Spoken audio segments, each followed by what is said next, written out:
Welcome, welcome, welcome. Welcome to Crossroads Dare to Decide.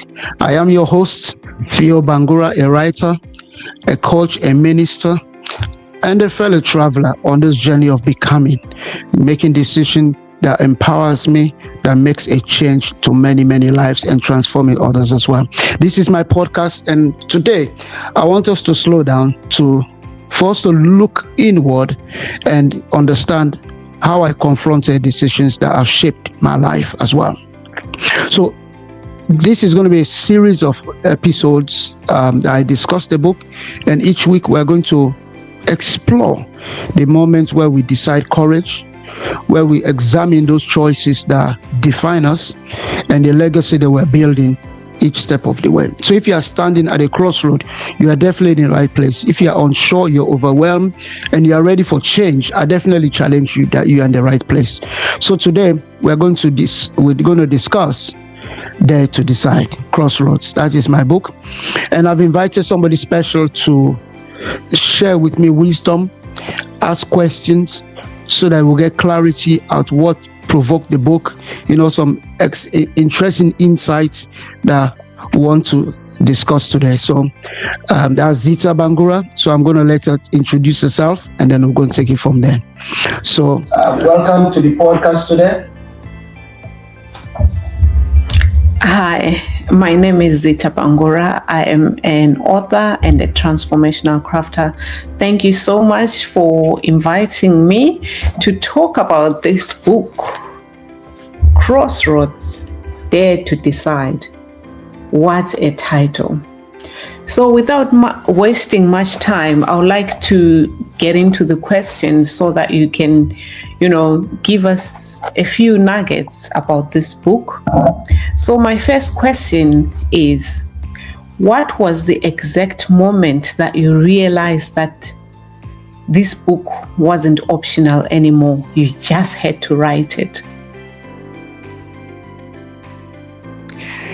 I think that's a very, very interesting question. Thank you for asking that question, and thank you so much for joining the podcast. I'm really, really pleased that you accepted my invitation to join us. I think this book, for me, the moment came when I was in the gym at 6 a.m, doing my regular exercise for the day. And I was meditating on conversations that I've had or the consequences of decisions that I've made. And there was one particular one, which I don't want to go into this podcast. I will mention that later at some later stage.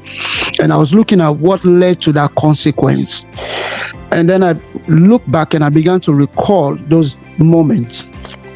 And what I found was, for us to understand the consequences that we live today, we have to begin to understand those key decisions that we make. Now, unless you can narrow back and walk back to those decisions, you will never be able to make any sort of sense, head or tail, or any change in that consequence. So in order to change your consequence, you need to understand those key decisions you have made. So your question is, what's the exact moments that when I realized that this book is not optional anymore? I recall I was having a conversation with my coach one time, and he was discussing, and he asked me a very, very interesting question. And when I did have a good think and meditation on that question, and I realized that I had a moment, even months of indecision, where I was prioritizing other tasks. And I'm sure many of us are in that place where we prioritize other things because we are afraid of making those key decisions. We're afraid to take that leap of faith. We're afraid to confront or have some conversation, but instead we'll rather focus on other things. It's that fear. So I realized that there are some conversations and some key choices and decisions I was avoiding, but I couldn't avoid them any longer. So when I began to have that discussion, and I realized that I think the time has come for me to make a change to what that future looks like. And unless I make that change to that future, I'm never going to shape the way I want things done. And I remember very, very well, which I noted in the book as well, in chapter 1, that reflecting on a book that actually started 24 years ago. I had an unfinished book, a book that I started writing with passion 24 years ago on strategic management, and I was focusing on balance scorecard. It's one of those performance measurements concepts in business, and I was looking at it in its application in the NHS. And I started that book, and I wrote the title, I wrote the chapters. I'd made some good, significant progress in the book, but then doubts began to creep in. It wasn't born out of purpose. It was just born out of maybe what I'll call expertise. I struggled to finish the book, and at some point I lost steam and I lost energy, and I moved on. Now, but when I look back and I realized that there's somebody out there who is interested in a story that I've got to tell. There's somebody out there who's got interest in my story. So I think that moment came when I looked back and I asked myself, is there somebody who can benefit from this story? And I came to realization, yes, there are definitely somebody out there who I think can benefit from this story. So I think that's when I got the realization that I think the time has come for me to. Wow, that's very interesting and very insightful that you started to write a different book before you started this one on management and balance scorecard. Oh, wow. So who were you writing this book for when you first started writing? Was it meant for? That's a good question.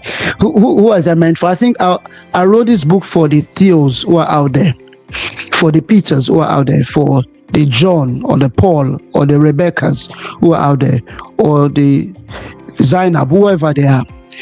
It's for the people who I believe are stuck, like I was, who are afraid, who are paralyzed by indecision, who are at the crossroad.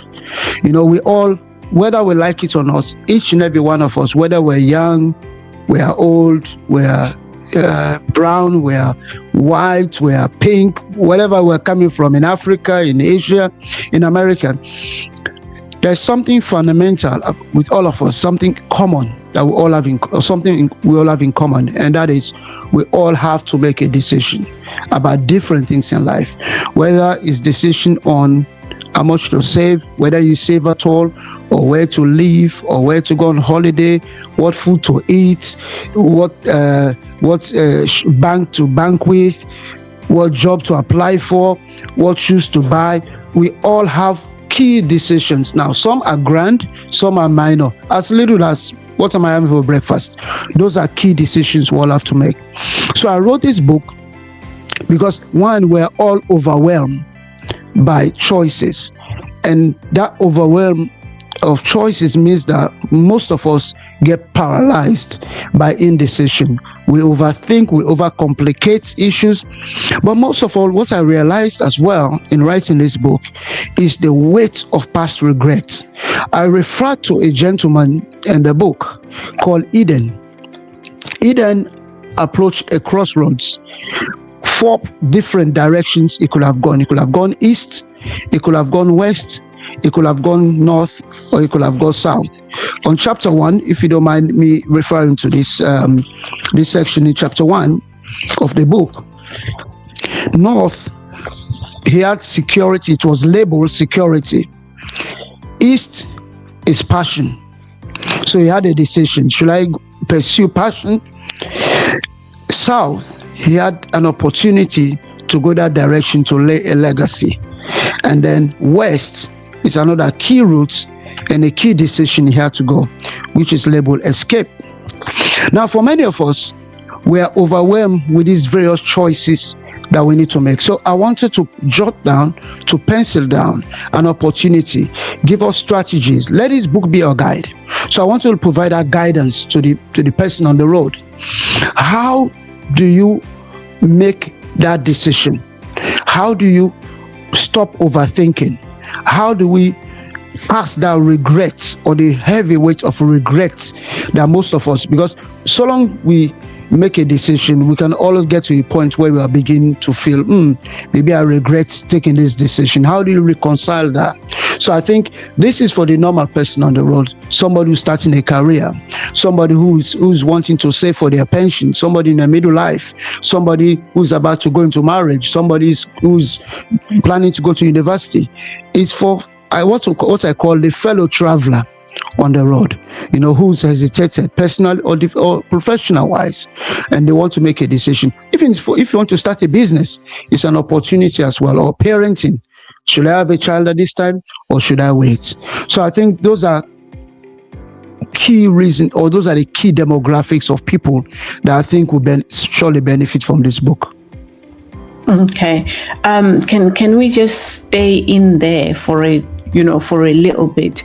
You say that each and every one of us, young or old, we at a certain point get to a crossroads. So my next question, based on what you've just said, would be, what personal crossroads pushed you into writing this book? I think I reference a story, an interesting story in the book, a point in my life in the book, which I think will be very, very important. And that's a point that some people might experience, and I hope not many of us will experience that. And that moment, unfortunately for me, was I was with my wife, and then it was my girlfriend, and you always reach a point of comfort when you believe, well, if nothing is broken, don't fix it. So we're dating, but I wasn't given clarity as to where we ought to go. I wasn't given direction at all. And what I realized is that you might come across a point in life that unless you make that key decision, you step in that crossroad and make that decision, you unfortunately will leave decision or life to make decision for you. So in that case, she had to get up one day and make that decision for me that, okay, if you can make a decision on putting a ring on that finger, I'll make that decision for you and go my way. So I think that is one of the key points where I had to say, okay, hesitation here is going to cost me my relationship. And I think I'm so grateful that at least, I came to my senses and I received counsel at the time and I had to make a decision, but it nearly could have costed me a wonderful relationship. Certainly, another one that I can think about is reflecting on that book that I mentioned earlier on strategic management from years back, when I realized that indecision can cost you, because if you need to make a name for yourself, if you need to become somebody in life, if you need to become somebody substantial in your career field, you ought to take a step and make that choice and take that personal crossroad and confront it head on. We can't keep running away. Another example I would just briefly mention is that during COVID, with my wife and brother-in-law, we started a business during the COVID time. Now, we had a decision. We could have sat down and watched like everybody else, watch the sunset day after day. We don't do anything about it. But I made a choice. I make a decision that we together make a decision. Let's do something about this time. Let's be proactive. And we made that decision and it became such a successful business. So I think those are some of the personal crossroad moments that pushed me into writing this book and authorship. Oh, wow. Thank you very much. And so what did you hope people would feel when they read the first chapter of your book, Theo? I think I'm hoping by reading this book, you feel sense of recognition. We all will identify with Eden, who is that character who is approached crossroads, a sense of empathy, seeing yourself in Eden's story, tangled with purpose and procrastination when he reached this point of his life. So we should all be able to identify, because each and every one of us have decisions in life that we need to make. Should I If you remember, on the launch of the book, there was a section of the book that was written on, even going to the grocery store and buying chicken. There are choices we all need to make. Should I buy a raw chicken and come home and cook it? Should I buy cooked chicken and just come and put it in the air fryer? Or should I buy cooked chicken that I'll just put in the microwave? Or should I spend that time doing something else? So by reading this book, certainly in the first chapter, we should all be able to identify, ourselves in Eden. It might not be as basic as chicken, or it might not be as basic as going to the store to buy clothing. It might not be as basic as choosing which bank account to go for, or a pension house to save with. But all of us have a story, and we have decisions to make. So we should all be able to identify, recognize ourselves in that gentleman called Eden. And I'm hoping that each and every one of us will receive some sort of motivation to confront indecision as a thief. Realize that even in silence and delay, it's a choice that has a ripple effect into your future.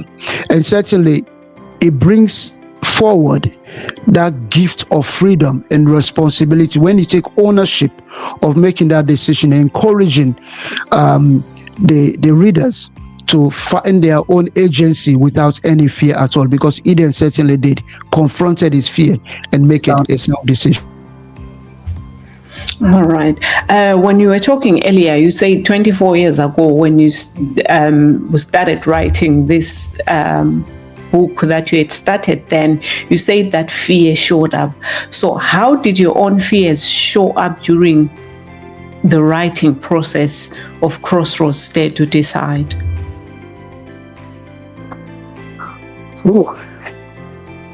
Doubt affects everybody, no matter who you are, rich or poor, whatever level in your professional career you are, or whatever ladder you believe you've climbed or you are on.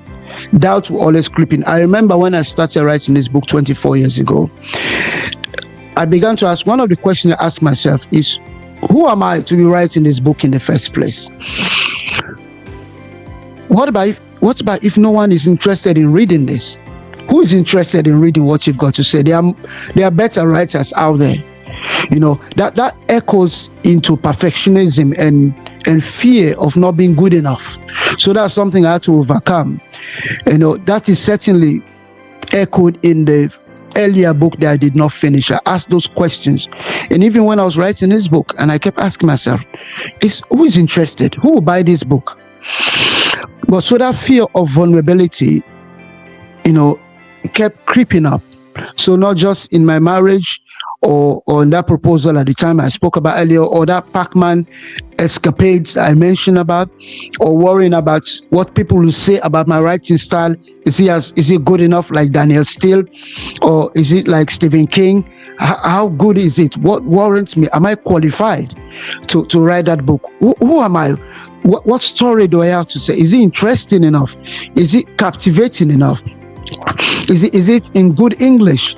Is it well edited? So there are constant questions that I went through, and I reached a point where I had to decide that somebody will read this book and find interest in it. This book, I believe, will change somebody's story. So I did go through and confront my own fears, and it's through strategies that I spoke about in the book that I believe definitely was helpful to me and supported me, and through discussion and having people who will enable you to speak out your mind and have accountability as well.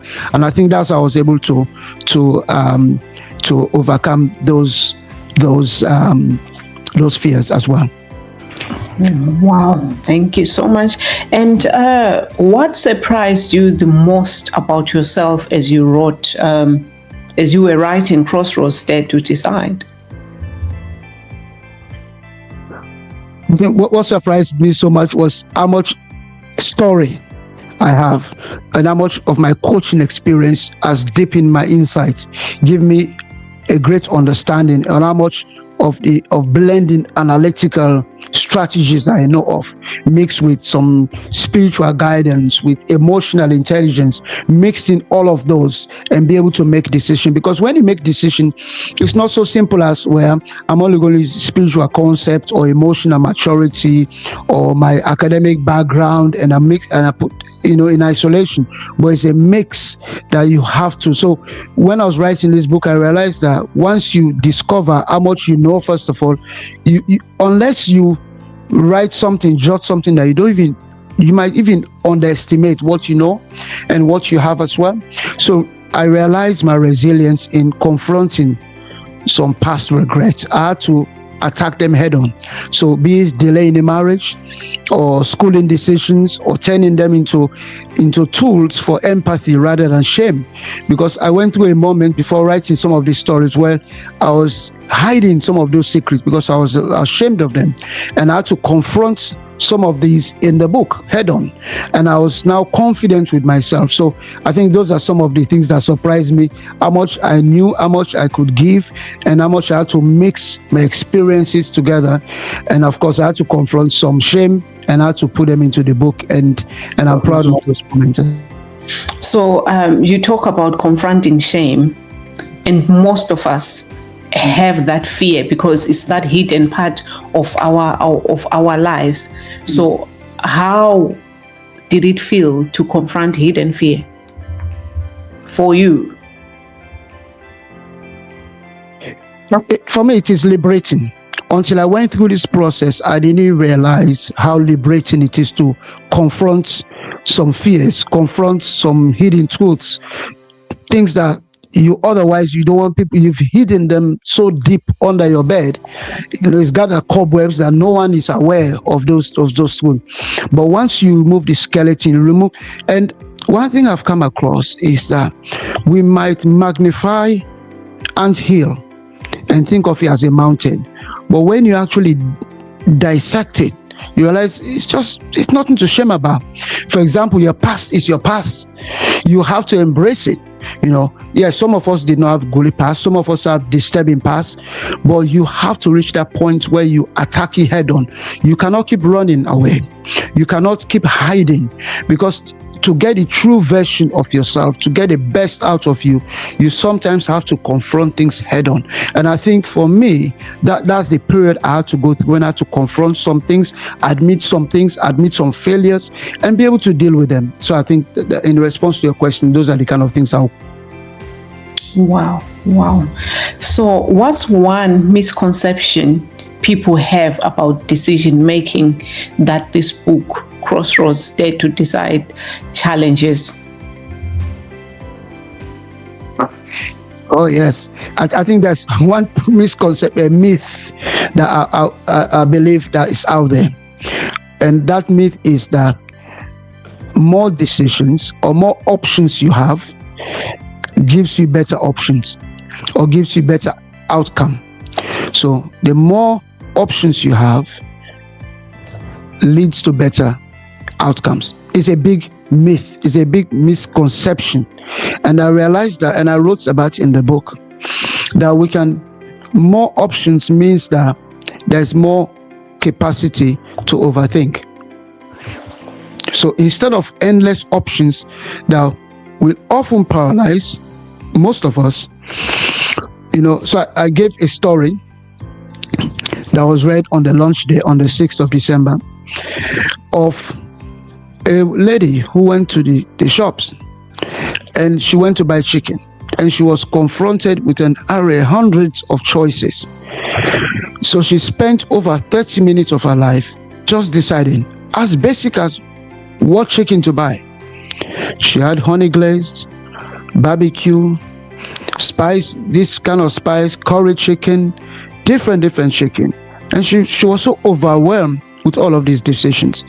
And then by the time she made a decision over just chicken, she spent valuable time and resource. So more the options does not necessarily lead to better option. So that's a big myth that the more choices I have, I go to the store, there are more dresses on the rack, means that I can make better choice, where sometimes just overwhelmed. Sometimes you see that you leave the store come out with absolutely nothing. It's because there are so many choices. I gave another example where somebody went to a car park. There was only one space. They went straight in, parked the car, off they went on the assignment. But you have somebody else who approached in the car park. It was totally empty. Only a few cars in the entire car park. First they went round, looking for the one that's shaded. There's no more sunshine because they don't want the sun to be right on the car, so the heat will affect them. So they reached somewhere, they said, no, but this is far from the entrance. So they moved from there. They went somewhere and they said, this is a bit dark. So somebody might break. It's an opportunity for a thief to break in. They moved from there. They spent so long a time just going round and round and round and round again, just looking for somewhere to park. So the more options you have, you sometimes end up making bad decision, no decision, and it does not lead to better outcome. So that's the misconception that most of us have, and I dealt with that in the book head on. Wow, there you have it. The more options we have, the more paralysis we have when it comes to decision making. Wow. So if your younger self, if the younger Theo had to read this book, what would he say? I think if I'm to relive my younger days, the first thing I will tell him is that life will pass you by if you don't make decisions. Because life will make decisions for you. Whether you are sitting on a sandy white beach. I dealt with it when I was growing up. I used to sit on the shade of the coconut tree, white sand in Beach Road in Sierra Leone, thinking that, my life is all planned out for me. It's going to end up great. I'll sit here all day. No one will tell me anything. I'll just eat coconut from the tree, drink coconut water, and life will be great. And I realized life doesn't work like that. Life is not built on paradise. We have to make key decisions. Some painful, some decisions are not fun. But what I'll tell Theo is, make a decision. Do not live a life of regrets. Be firm. Do not wait for certainty. Your crossroad is where your transformation begins. Not just a step, but short and shrewd transformation will begin when you take that first step to say, okay, I know I'm confronted with this. There are strategies in making decisions, and I dealt with that in the book. How do you make those decisions? When do you make those critical decisions? It's not just you wake up any time of the middle of the night, I've got a light bulb moment, I'm going to invest in this, or I'm going to do that. There are strategies in making sound, and key decisions. So my younger Theo, I'll tell him that, make decision. Do not leave it for tomorrow. Pac-Man is taking nowhere. Coconut water is not taking anywhere. Make those decisions. Get off from your backside. Do something about it, and your life will never be the same. Just make that decision and start. Do not delay. Wow. Yeah. And what's the boldest decision you made while you were writing this book? Wow. I think the boldest decision I've made writing this book certainly is being able to uncover those and expose nakedness, to say I was a product of my decision. I made some terrible decisions. I made some decisions very, very late. Fortunately, I am a product of indecision. I'm a product of some bad decision, and I risk people judging me. When you judge pen and a book, you write a book about yourself or about experiences you have, you are opening yourself to people's judgments. You are opening yourself, but at the same time, you're giving readers to connect with you because you are practical. People, if we're honest, if we remove the skin, peel the authentic self, you expose yourself, you realize that we all made bad decisions at some point. But it's about being able to say, okay, I'm going to expose myself. It's a bold decision for me. Expose myself and committing myself, first of all, to say this book, I may have started another one 24 years ago and I abandoned it. But this time I'm going to make sure I finish, because there's somebody out there who want to hear from me on this book from beginning to end, and I wrote this book to the end until I wrote the final full stop. And I think that was a bold decision for me as well. Thank you very much. And what do you hope listeners will dare to confront in themselves after reading your book? And then the first thing I would say in confronting, in reading the book, you have to get a copy. I will share with you a link on where this book can be purchased, not just on Amazon, but I can share a link. And for every book that's purchased, I will send you a personalized gift as well from me. I think your question is, what do you hope listeners will dare to receive in confronting themselves? Is that right? I think I want readers to understand that their own indecision and fears is like an illusion of endless option or the weight of the past decision, to reframe themselves and as opportunities. I want you to think of those as an opportunity for growth. So not just think, I've not made that decision. It's an opportunity you have now. There are hidden forces that will shape choices that we make, be it environmental, be it professional, be it emotional biases. They have to, and we have to challenge those myths of perfect decision. Embrace the imperfection, because we are all not perfect. There's some imperfection about us. We have to admit that, okay, we made some poor decisions. The decisions I made, I'm not sure of what's on the other side. So if you keenly look at the diagram on the cover of this book, you can see a gentleman who is reached a crossroads. On the left, there's clarity on the road on the left. But if you look on the road, now on the left, though there's clarity, you can see nothing is grown there. Most of us will immediately choose, I can see where I'm going, I'll choose to the right, to the left. But whereas on the right, you've got some fog. But if you look beyond the fog, you can see some trees. So there's life out there. So most of us will just choose the easy way out. I have clarity of where I'm going. I can see where I'm going. There's no hidden dangers, so I'll choose where I can see. So we choose based on our senses, be it the power of sight, the power of hearing. We are comfortable, power of sound. We are comfortable choosing the easy option. And most of us think, there must be foxes hiding somewhere. There must be some hidden dangers. But what you don't realize, there's a tree, or there are trees there. So I think for me, I want our readers the readers of this book, not just get a copy of this book, bless other people, friends and family, but also be able to make decisions, confront those fears. And once again, I will say the cost of not choosing is much more expensive than choosing and making a bad choice. So the cost of not choosing outweighs the cost of bad decision or a wrong decision. I'd rather make a bad decision. At least I've made a decision that stands still. Because when you stand still, you are living life to pass you by. You're living life to make decisions for you. So I think that's one of the nuggets or the key things I want the readers to take away from this book. There's something that you said that has resonated with me. And I've seen this book many times, but I hadn't noticed that's something that you've mentioned.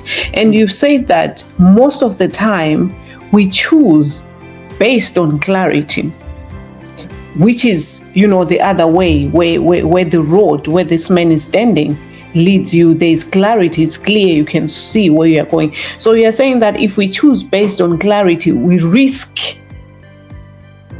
getting good things, because beyond the trees, even though we may not physically see what's beyond the trees, but beyond the trees, there could be things that we are actually looking for. There could be big and better things than the clarity that we are seeing on the other side. Is that what you are saying? That's spot on. I think we need to make decisions not just based on what you see. There are some decisions that look, it's a clear as daylight. But some heavy decisions, you might not be sure. So we should not always take the easy route out, the easy way out, the way that looks so obvious. I can see the end, from where I'm standing.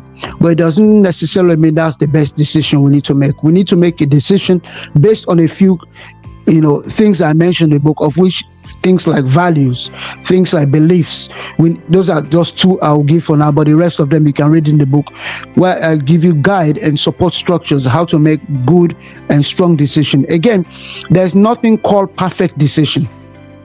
Perfect decision is a myth. There's nothing called perfect decision. Decisions can be perfect today, but tomorrow they are not perfect. Be it a job, we might enter a job, apply for a job, we think it's perfect. 6 months down the line, we've had enough. We think it's not good enough. That's why most of us change jobs. We might enter a relationship. On the wedding day, we are saying for better, for worse, for richer, for poorer, all sorts of romance. We are looking into each other's eyes. By honeymoon, we are beginning to hate each other. So it's not perfect. You go into a relationship, you have children, think these are the golden children, the best thing since the earth was created. And then they give you one or two issues and you begin to think, oh God, they are driving me crazy. Or your work colleagues, or you might think, oh, I remember when I was actually young, there's a type of food I love. I love plantain and beans. It's a West African food. And for me, I used to say, I'll eat that food every day of my life. I'll be very happy. At the time, it sounded like a perfect meal. But it's not balanced diets today. So I'll eat that. It's definitely I'm going to die of malnutrition because I'm not getting all the necessary nutrients. So something perfect that you may think I'm making decision based on clarity, I would say that's an easy route. But it's not always the effective or the most effective or the perfect route. So we need to be bold in making decisions, make bold choices, take those bold decisions. And when you make those bold decisions, even as you walk through, you will hear voices saying, are you sure this is the route? You begin to doubt yourself. But sometimes you need to live a life without regrets. Be proud and own up the decisions you have made. You say, I made that decision. I'll stick with that decision. Don't let us always take the easy way out, cop out of those decisions and say, well, I'm going to turn back. Because by the time you turn back, maybe you are just 5 minutes away from a successful conclusion. So let's own up our decision. Let's don't live a life of regrets. And I encourage you, one of the life of regrets you live is not getting a copy of this book. So I encourage you, get a copy of this book. It will speak for you. It will cut through generation. Young, I even have a 14-year-old boy who's bought a copy of the book, and he's come to me testimony, enjoying how much he's read it. It's giving me clarity on decision making. I've got somebody who's in their 60s, who celebrated their 65th birthday not so long ago. They bought a copy, and he said it's transforming, it's changing their life. So I will encourage you, get a copy of this book. It gives you clarity. It's your guide. As you go through the journey of transformation, it will surely make a difference. Thank you so much. And I've read this book. And what I love about this book is that you tell the story and it relates to each and every one of us, because each and every one of us at a certain point in our lives, we've been to a crossroad. Whether it's a small one or a big one, it is a crossroad. And I love the fact that you get into it with a story. You don't even realize what you are getting into unless you hit the point and you're like, wow, I have been there. Thank you so much for giving me the opportunity to have a chat with you about this book, and I will keep reading it over and over again. It's a life manual for me. Thank you very much. Well, Zita, I really appreciate you joining me today to hear a bit about this book. In the first part of the book, chapter 1, this is episode 1 of 15. There's much more to come. You will keep seeing her. I will keep inviting her. She's a lady of wisdom. It's got deep insight, and I know her book is coming out as well. I won't break the news. She'll break it herself to tell you what it's titled. So I encourage you to get a copy. It's a powerful book. I've seen the synopsis of the book, and I can't wait to get my hands a copy in my hands. So before we leave, I want to thank you for joining today. Below is the link to get a copy of this book. You can also send me an email on admin at thelegacywithin.com, and I'll send you a link, and you can go to my website www.thelegacywithin.com. Also, you can see on the page where you can grab yourself a copy. And if you need coaching on how to support you to make key decision, critical decision, life-changing decision, I'm very happy to give you that support and be that support coach to you as well. So take you by the hand and let's work together. I'm just a fellow traveler in key decision making. Even this morning, I had to make some key decision. This afternoon, I had to make some decision. So thank you so much, Zita, for joining me today. It's wonderful that you managed to take time from your busy schedule to be a participant on this podcast. So until next time, I just want to thank you for joining me. And as I say goodbye for today, I just say thank you for joining me. Today's conversation, I hope it stirred something in you. Reflect on it.